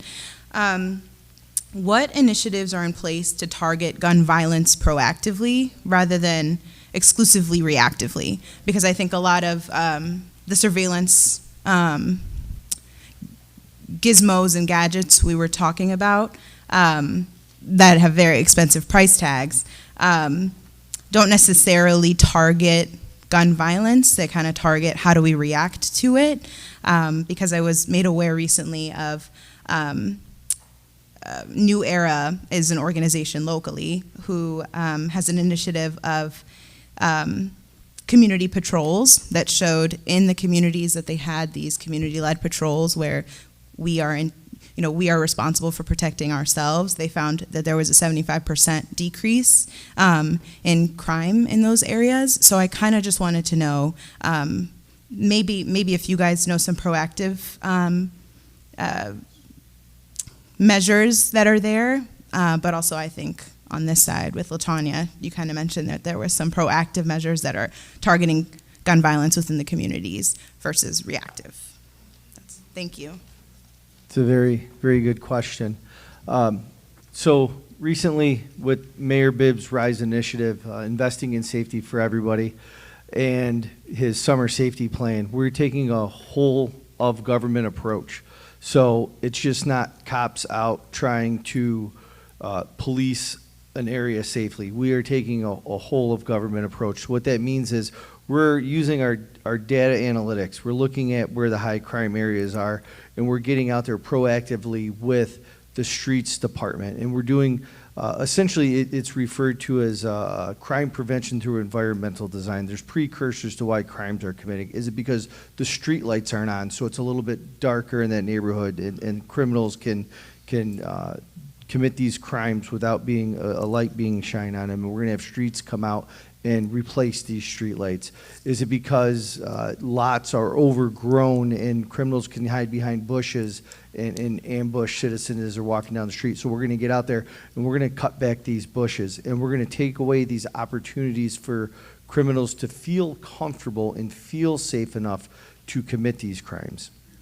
And then we're going to couple that with increased patrols in the area, and not just by officers out there making traffic stops and things of that nature, but we're going to have our community officers out there interacting with the community. We're going to do community walks out in the neighborhood, speaking with the neighbors, speaking with the residents in that area, finding out, working directly with them, because who better knows the community than the people that live in it? So we want to come out, we want to be on your front porch with you, asking you, what do you see? Now, let's be honest too, a lot of communities have their own culture in the community. We are a melting pot in the city of Cleveland, and when we go into a community, we ask them, what do you think can solve this problem? And we take direct feedback from the residents, and it's not just we go back and we go, okay, they told us to do this, we're going to do this. We're going to sit there with you. We're going to work out this plan. We're going to see what works in other communities. We're going to make suggestions, and we're going to work hand in hand with the community members to solve this problem as one city. We are Cleveland. You are Cleveland, and we're going to work together to get these neighborhoods safer. And you'll see us out throughout the whole summer and going into the winter months to keep the progress we have going. Hello, hi. Thanks for inviting me here. Couple comments and then one question. First comment is I love the police department. I could not imagine living in this city without the police department. They come into a situation where we're running out, they're running in. They save lives. Second comment, I love technology. I wish all this technology could be in every square foot of the city of Cleveland. Okay? This solves crime. This is a no-brainer type of technology. I talked to other people from other countries. Personally, my background, I'm trained as an electrical engineer. So I love technology. I have a brother and also myself, we were trained in military technology. This is all military technology. This helps police put criminals behind bars. And from my guess, people behind bars can't shoot people. We need them behind bars, okay? Now, there was a comment saying all of this technology is within predominantly black neighborhoods. Yes, that's where all the shootings are.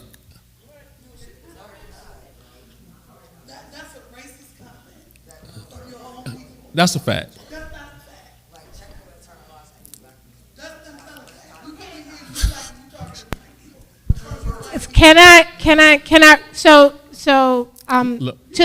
No, you're fine, Brenda. Please, you don't have to get up and leave.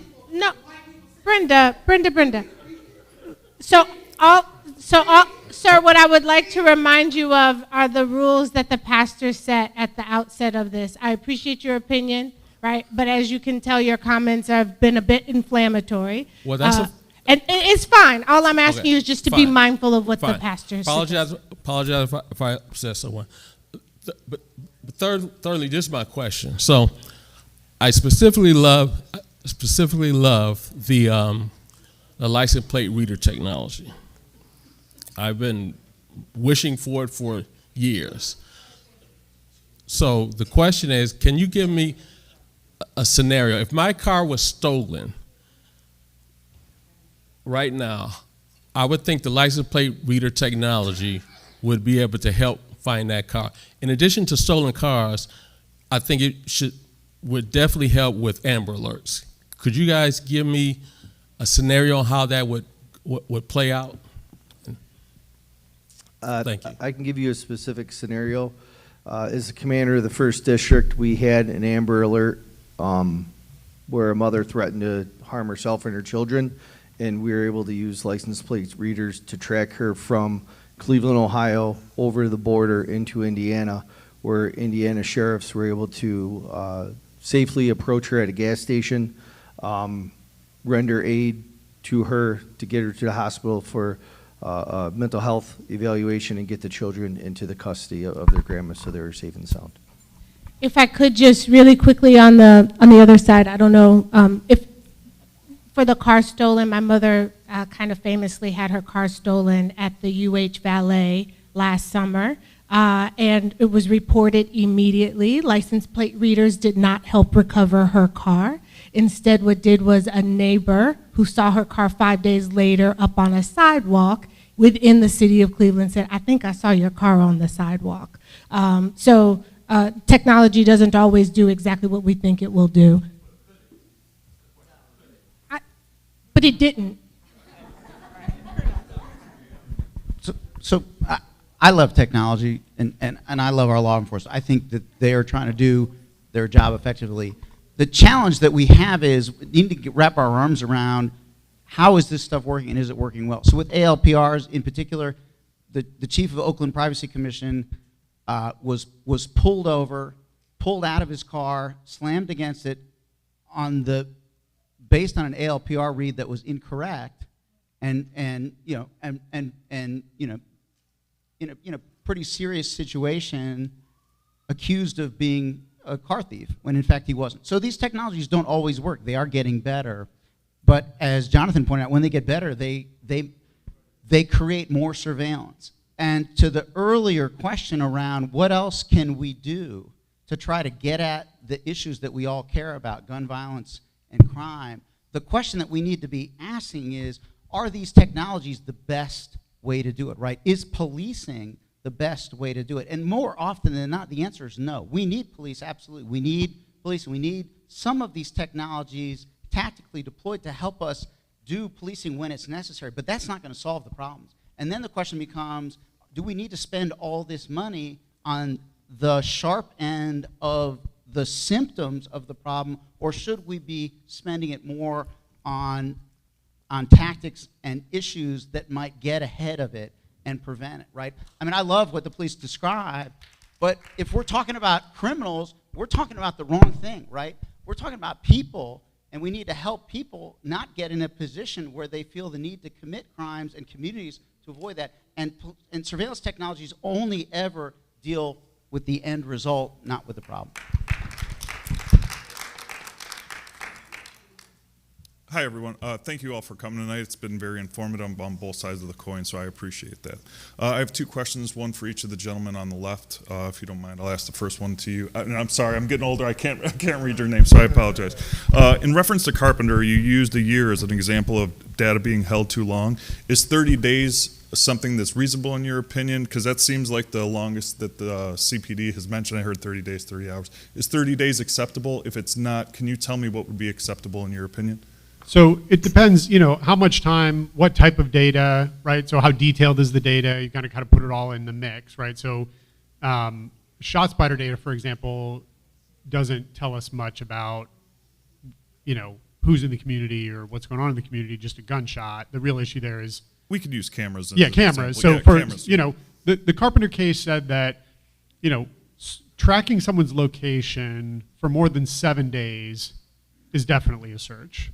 Less than that might be, depend how intrusive it was, but they picked a number and said 7 days. So for 7 days, you can kind of follow somebody around in public constantly. That's going to require a warrant, they said. So that's one number they gave. Okay, Thank you. And then the second one is for the second, Mr. Daniels. So that one I can see. Your concern seems to be the abuse of the systems, and I would agree that these systems shouldn't be abused. Cleveland has been using them for nearly 2 decades, it sounds like. Can you give us a few specific examples of the city of Cleveland abusing cameras? Thank you for the question.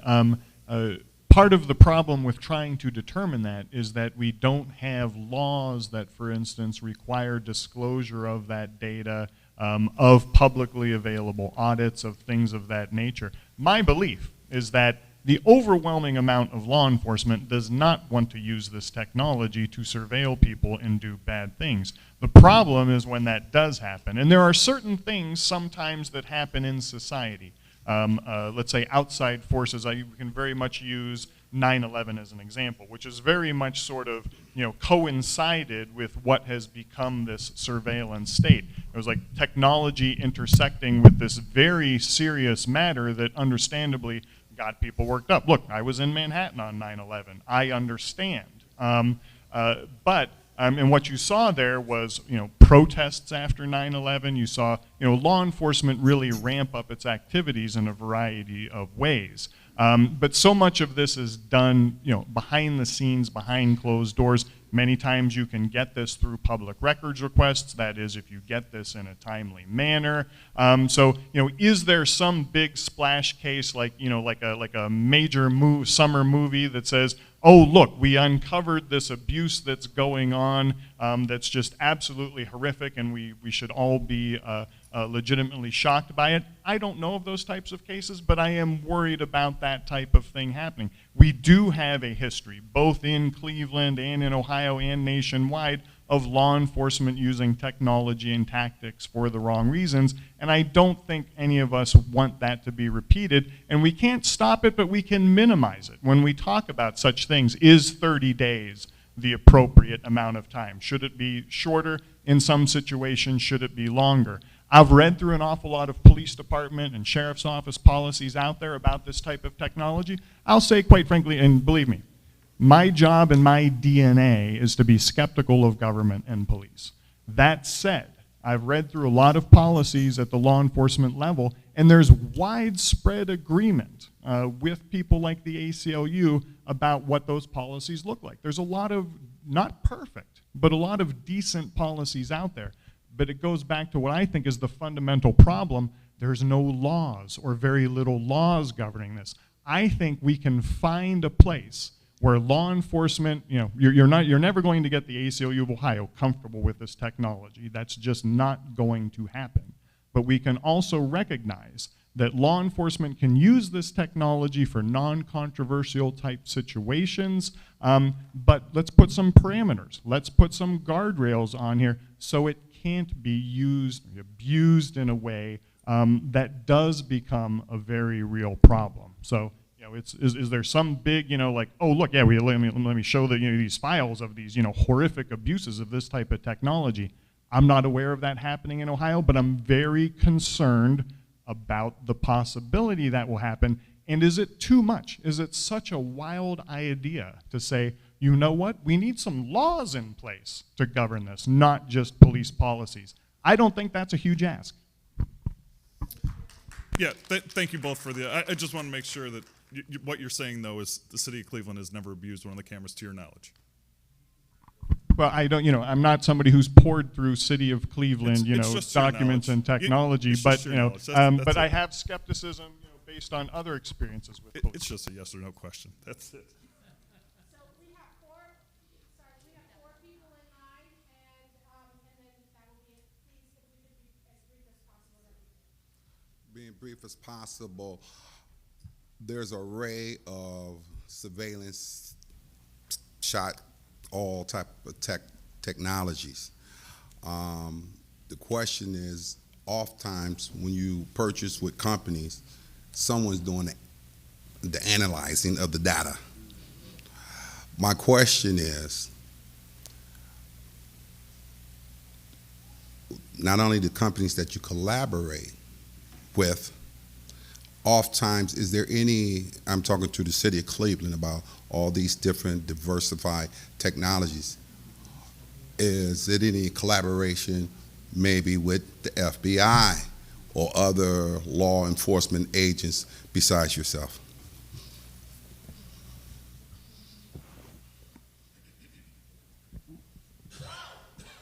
All right, so collaboration with federal partners, local partners, regional partners, that's something that we do all the time.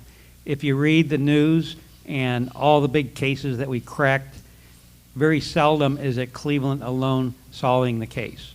You know, getting the big drug bust where we have millions of dollars and tons of cocaine, guns, money, everything else. So it's a federal task force, it's federal partners. So there is a sharing information. That's just how law enforcement is. We're much more effective when we're leveraging all our partners together and focus on crime in Cleveland. So I think the answer to what you're saying is yes, we do share information. Second question, thank you, is that you said that the body cameras initiate under certain circumstances. You said the camera for the police cars is activated upon sirens turned on. Is there any other situations, speed, erratic behavior of the vehicle, where the police cars cameras turn on? Only is activated when the sirens come on.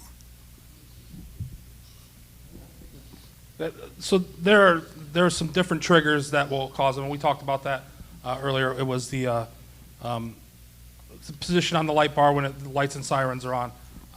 The gun lock, so the shotgun, so most cars have a shotgun kind of in the middle of the car. So anytime that button is pressed to release that shotgun, that'll send that signal out, and then there's a speed as well. Thank you for your time. Hello, everyone, and welcome. Two hopefully very quick questions. The first is in reference to gun detection. What's the average time from alert to dispatch?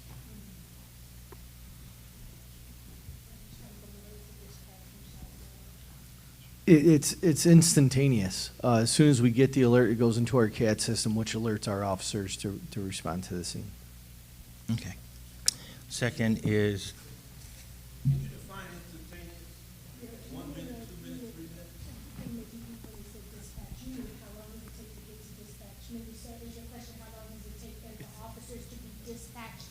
yes. So it's not to get to dispatch, but for officers to be dispatched and arrive. It's the gunshot technology is integrated into our dispatching system. So in the computer in the vehicle, it will automatically, as soon as an alert is actualized, it automatically creates an incident for the officers to respond to. So I would have to, if so that it's instantaneously created. As far as them responding, I can get you that information, so I can get you an accurate timeline of the time they receive it to the time they get there. I would not like to guess on something like that with being accurate, but we're taking our notes and we're going to get all the answers to the questions. Okay, second question. So seems like there's a common theme about hearing that Cleveland is sick, ill, hurting. How is this technology helping to where instead of you seeing the wounds, you're actually seeing the person's heart?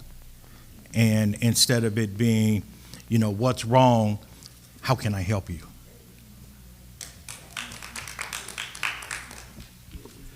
So our officers are continually put in different forms of community engagement training.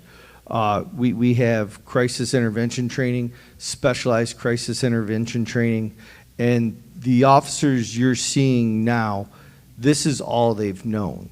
They only know the cultural sensitivity. They only know the crisis intervention training, and we're consistently working with our officers on the empathy portion and coming in the follow-up. Each district has a May Dugan advocate ingrained into the district where they're following up with the victims and the families of victims of violent crimes in the neighborhoods where these violent crimes take place? Some of my concerns were partially addressed by Mr. Daniels a little bit earlier, just thinking about the misuse and abuse of this data from these surveillance technologies. If we were to assume that these technologies, these tools were, completely efficacious and were completely ethical, and there were no concerns on those fronts, there would still be the possibility of this data being misused, being accessed by bad actors. And so it sounds like from what Mr. Daniels was saying that we don't currently have any sort of like legal protections in place to make sure that, say for example, an officer or an employee of Cleveland Police is accessing this data and perhaps using it, for example, if they were to track an ex-partner, or if some other government entities were using this data to track the movement of folks of certain political persuasions. It doesn't sound like there's any legal mechanisms in place on that front. But another thing that that would have been a question, but one of the things that I'm concerned about in addition to that, which I do want to ask about, is with any type of technology like this that's on a network, this data is being stored. We don't know where it's being stored. We, as the public, we don't know where it's being stored, processed, and then being able to be accessed different places. What kind of mechanisms are in place to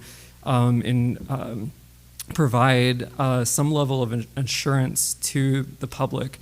We can't, if my data is breached by Netflix or Google or something like that, I'm essentially opting into using those products, but I can't opt out of these cameras tracking where my car is being moved. So, how can we be assured that bad actors will not access this data?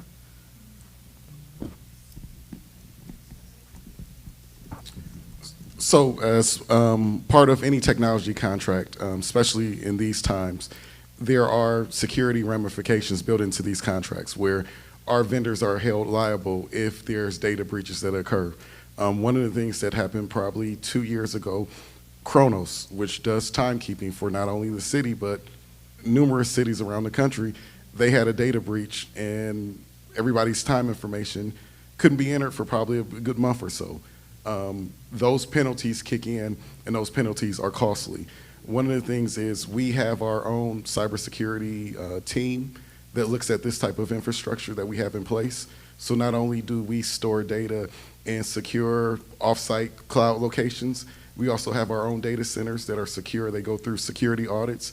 We have state auditors who come in. We're in the midst of a state audit right now via our data centers and some of our security policies. So that's something that we take seriously, and we continuously monitor and then make changes to whether our own infrastructure, whether even security practices. So there's phishing schemes that we send out to all our employees just to be aware.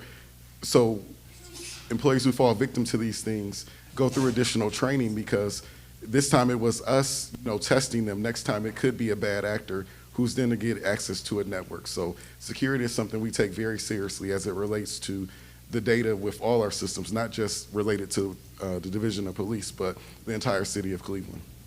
Okay. And as a follow-up question, and this might be covered by what you just said, but I'm thinking about who has access to any of this data or any of these systems. Are there what kind of say for example, if police wanted to wiretap an individual, they would need to get a subpoena. There was some legal mechanism there in order to be able to do that.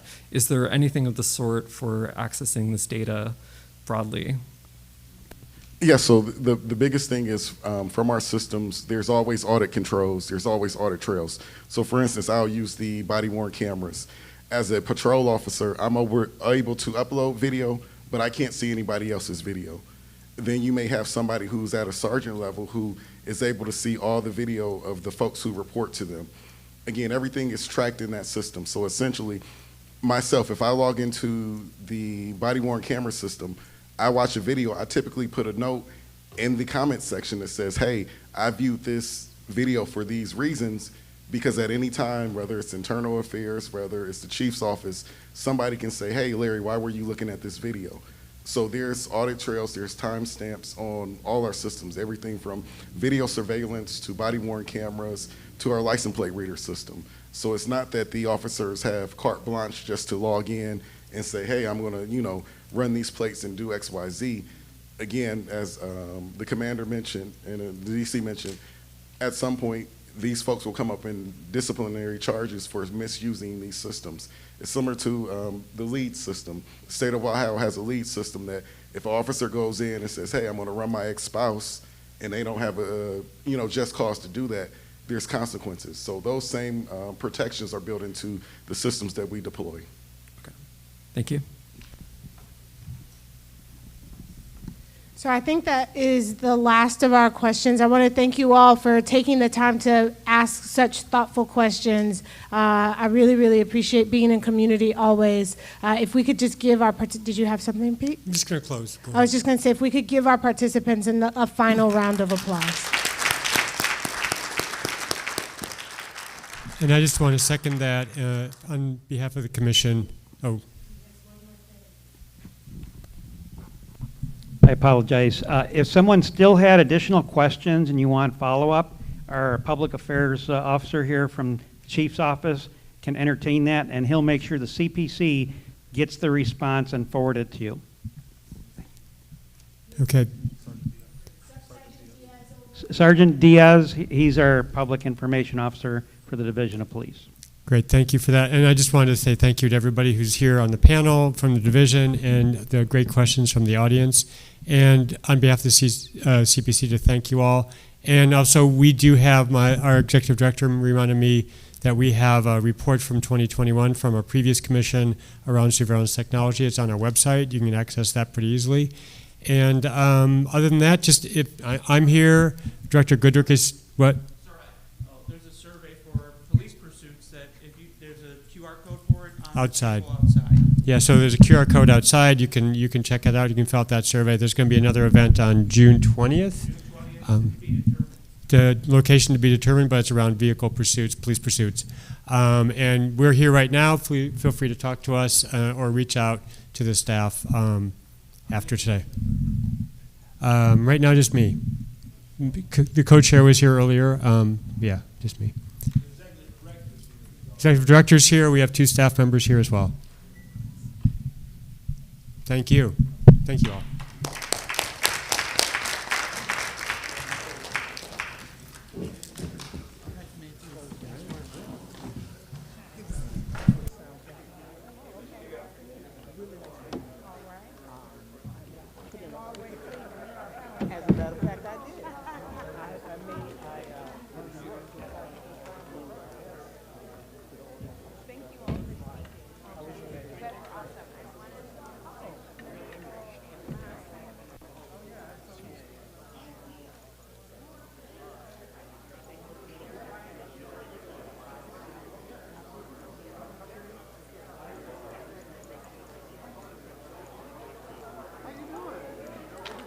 Absolutely.